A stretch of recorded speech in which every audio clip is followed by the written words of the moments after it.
حدیث مبارکہ سے یہ بات ثابت ہوتی ہے کہ انسان کی گناہوں کی مغفرت ہوتی ہے. اللہ پاک تو معاف کرنے کی بہانے ڈھونڈتے ہیں. کچھ راتوں کی وجہ سے بھی، کچھ گھڑیوں کی وجہ سے بھی، کچھ اعمال کی وجہ سے بھی انسان کے گناہ معاف ہوتے. جیسے جمعے کی ایک مبارک گھڑی ہے، آپ علیہ السلام فرماتے ہیں کہ انسان اس میں اللہ سے دعا مانگتے، اللہ پاک اس کی دعا قبول کرتے، اس کی گناہوں کو معاف کرتے. اسی طرح کچھ اعمال کے ذریعے سے انسان اعمال کرتے، اس کی وجہ سے گناہ معاف ہوتے ہیں. جیسے ایک حدیث مبارکہ حضرت انس رضی اللہ عنہ سے حدیث ہے، یہ حدیث آپ نے کبھی سنا نہیں ہوگا. حضرت انس رضی اللہ عنہ فرماتے ہیں کہ حضرت سلمان رضی اللہ عنہ حضرت عمر بن خطاب رضی اللہ عنہ کے پاس آئے، مہمان بن کے آئے. حضرت عمر رضی اللہ عنہ تکیہ لگا کر اس کو سیدھا کرتے، تکیہ اس کے پیچھے رکھا. ہم کہتے ہیں نا بالغ کو تکدو، یہ بالغ کا بہت بڑا ثواب ہے. تو تکیہ اس کے لگا کے تو حضرت سلمان رضی اللہ عنہ فرمایا صدق رسول اللہ صلی اللہ علیہ وسلم، اللہ کے رسول نے سچ کہا. تو حضرت عمر نے کہا یا ابا عبداللہ ما صدق رسول اللہ صلی اللہ علیہ وسلم، اے ابو عبداللہ نبی رسول اللہ صلی اللہ علیہ وسلم نے کیا سچ کہا؟ تو انہوں نے فرمایا کہ میں نبی رسول اللہ صلی اللہ علیہ وسلم کے پاس ایک دفعہ مہمان بن کے آیا تو نبی رسول اللہ صلی اللہ علیہ وسلم تکیہ لگایا ہوا تھا، تو آپ علیہ السلام نے تکیہ اٹھا کر میرے پیچھے رکھ دیا اور پھر فرمایا اے سلمان کہ جو آدمی اپنے مسلمان بھائی کے اکرام اور عزت کی وجہ سے تکیہ اٹھا کر اس کے پیچھے رکھتا ہے کہ وہ تکیہ پر ٹھیک لگائے تو اللہ تعالیٰ اس کی گناہوں کو معاف کر دیتا ہے. ہم کہتے ہیں بالغ کی وجہ سے ثواب، بالغ کی غسلوں کی اللہ پاک انسان گناہوں نہ معاف کرے. رسول اللہ صلی اللہ علیہ وسلم نے فرمایا کہ انسان گناہ کرتا ہے اور انسان کے گناہ کی وجہ سے اس کے دل پر سیاہ نقطہ لگ جاتا ہے. جب انسان توبہ کر لیتے ہیں، استغفار کرتے ہیں تو مٹ جاتے ہیں، اور اگر انسان استغفار نہیں کرتے اور توبہ نہیں کرتے تو وہ نقطہ سیاہ ہو جاتے ہیں اور پھر بڑھتے بڑھتے کلا بل ران علی قلوبہم ما کانوا یکسبون، یہ ایمان ہو جاتے ہیں اور اس کو اچھائی نظر نہیں آتے. علماء فرماتے ہیں کہ گناہوں کے جو انسان جو اسباب ہے، وجوہات ہے، وہ 4 وجوہات ہیں. ایک وجہ تو یہ کہ انسان یہ سوچتا ہے کہ بھئی میرے بارے میں کسی کو علم نہیں ہے اور مجھے کوئی دیکھ نہیں رہا ہے، میرے ساتھ کوئی ہے نہیں اور مجھ پر کوئی قادر نہیں. یہ 4 وجوہات ہیں. انسان یہ کہتا ہے کہ میرے ساتھ کوئی بھی نہیں ہے، اس وجہ سے وہ گناہ کرتے ہیں. حالانکہ اللہ تعالیٰ فرماتے ہیں وَهُوَ مَعَكُمْ مَا يَكُونُ مِن نَجْوَىٰ ثَلَاثَةٍ إِلَّا هُوَ رَابِعُهُمْ وَهُوَ مَعَكُمْ. اللہ تعالیٰ فرماتے ہیں کہ وہ تمہارے ساتھ ہے، وہ تمہیں دیکھ رہا ہے. اور دوسرا انسان گناہ اس لیے کرتا ہے کہ مجھے کوئی دیکھ نہیں رہا ہے، مجھے کوئی دیکھ نہیں رہا ہے. اللہ پاک فرماتے ہیں اِنَّ رَبَّكَ لَبِالْمِرْصَادِ، سورہ فجر کے اندر فرماتے ہیں اللہ پاک تاک میں بیٹھا ہوا ہے، تاک لگا کے بیٹھا ہوا ہے. اور تیسری وجہ یہ ہے کہ انسان گناہ کی وجہ یہ ہے کہ انسان کہتے ہیں کہ میرے بارے میں کسی کو علم نہیں ہے. حالانکہ اللہ تعالیٰ اس کے جواب دیتے ہیں قرآن میں یعلم خائنۃ الاعین وما تخفی الصدور، تمہارے آنکھوں کی جو خیانت ہے اللہ پاک کو اس کے بارے میں بھی علم ہے، اور اللہ پاک جو تمہارے سینوں کے اندر محفوظ ہے، چھپا رہے، اس کو بھی اللہ پاک دیکھ رہے. اور چوتھی وجہ گناہ کی یہ ہے کہ انسان یہ کہتا ہے کہ بھئی میں گناہ کر لوں گا، میرا کون کیا کچھ بگاڑے، کچھ نہیں ہوگا، کچھ بھی نہیں ہوتا ہے. تو اللہ تعالیٰ فرماتے ہیں کہ وَلَا يُثِقُ وَثَاقُهُ أَحَدٌ، اللہ کے پکڑ سے، اللہ کے بندش سے جب اللہ پاک باندھتا ہے تو کوئی اس کو چھڑا نہیں سکتے.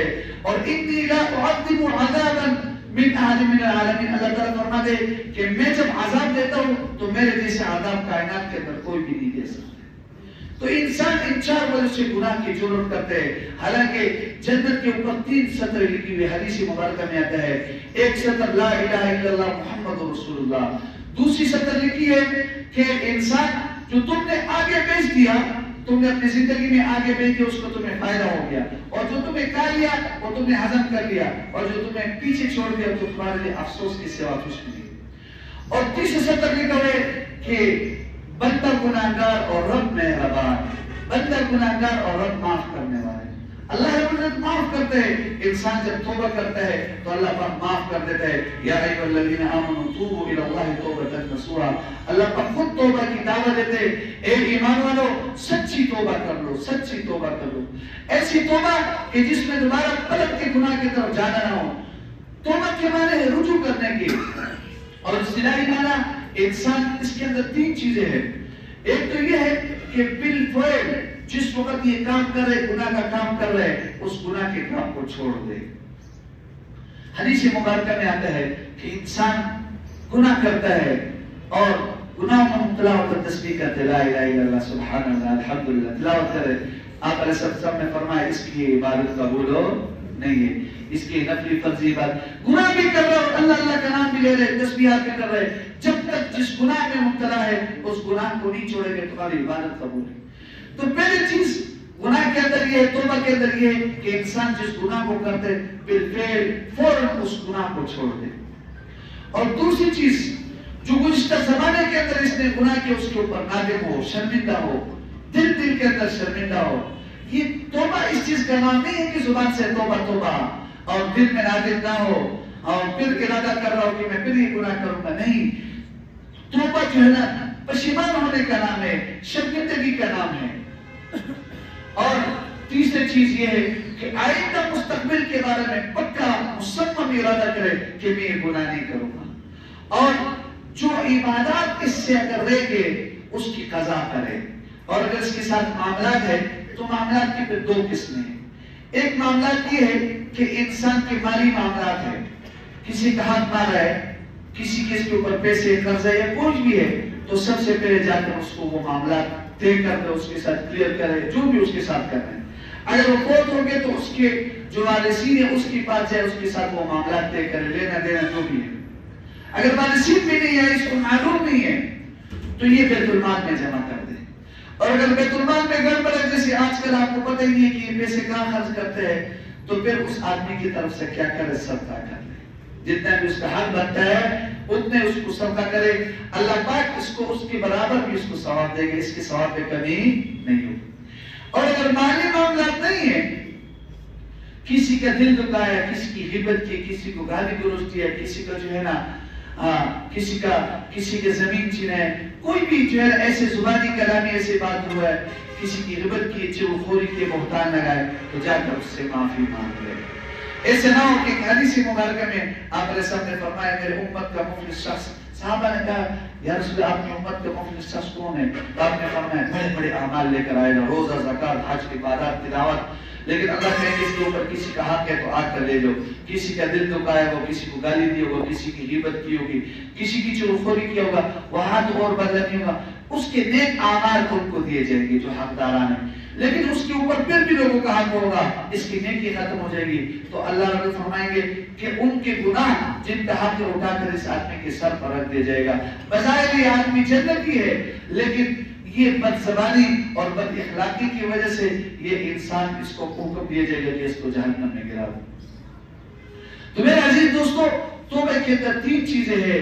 گزشتہ زمانے کے گناہوں پر نادم ہونا، جو گناہ کرے اس کو پھر فور چھوڑ دینا، اور مستقبل کے اندر اس کے بارے میں پکا ارادہ کرنا کہ میں آئندہ کبھی بھی جو ہے نا گناہ نہیں کروں گا. ایک حدیث مبارکہ کے اندر آتا ہے کہ انسان یہ جو گناہ کرتا ہے اس گناہ کی وجہ سے اس کی روزی ختم ہو جاتی ہے. آج ہم گناہ ایسے دڑالے سے کرتے ہیں اور پھر کہتے ہیں ہمارے روزی میں برکت نہیں. ہمارے روزی میں برکت کہاں سے آ جائے گا؟ اور ہمارے پاس گناہوں کی سزا ہمارے بچوں کو بھی ملتا ہے. بڑوں کی جو گناہوں کی سزا ہے بچوں کو بھی ملتے ہیں. ہم نے اپنے معاشرے میں دیکھے ہیں، کہتے ہیں کہ اس کے بڑے بڑے گناہگار تھے، اس کے بڑے بڑے گناہگار تھے، اور جن کے بڑے اچھے ہوتے ہیں اور ہم نے اپنے معاشرے میں دیکھا نیک ہوتے، بے شک وہ غریب ہوتے، دن کا تھا شام کا نہیں تھا، شام کا تھا دن کا نہیں تھا. ان کے اولاد کے اندر اللہ پاک نے برکت دنیا بھی دی اور آخرت بھی دی. حضرت انس رضی اللہ تعالیٰ سے ایک حدیث مبارکہ مروی ہے. آپ علیہ السلام نے فرمایا، صحابہ کو مخاطب ہو کر کہا یہ بتاؤ مجھے کوئی آدمی ایسے ہو سکتا ہے کہ وہ پانی کے اوپر چلے اور اس کا پاؤں گیلا نہ ہو؟ تو صحابہ نے کہا رسول ایسے کون ہو سکتا ہے؟ تو آپ نے فرمایا ایک آدمی اگر دنیا دار ہو اور وہ گناہ سے بچ جائے، ایسا نہیں ہو سکتا. تو دنیا دار کو سمجھنے کی ضرورت ہے. دنیا دار وہ ہوتا ہے کہ جو اللہ کی نافرمانی کرتے ہوئے دنیا کو کماتا ہے اور لوگوں کے حقوق تلفی کرتے ہوئے دنیا کو کماتا ہے. وہ آدمی دنیا دار نہیں ہے جو اللہ کی عبادت کرتے ہیں اور اللہ کے احکامات کو پورا کرتے ہیں، لوگوں کے حقوق کو ادا کرتے ہوئے دنیا کماتا ہے. یہ آدمی دنیا دار نہیں ہے، بلکہ یہ تو عبادت کرنے والا ہے. تو آج ہم دنیا دار بن گئے اور دنیا دار ہونا بہت نقصان کی بات ہے. اس لیے میں عزیز دوستو ہمیں توبہ کرنا چاہیے، سچی توبہ کرنا چاہیے. ایک آدمی تھا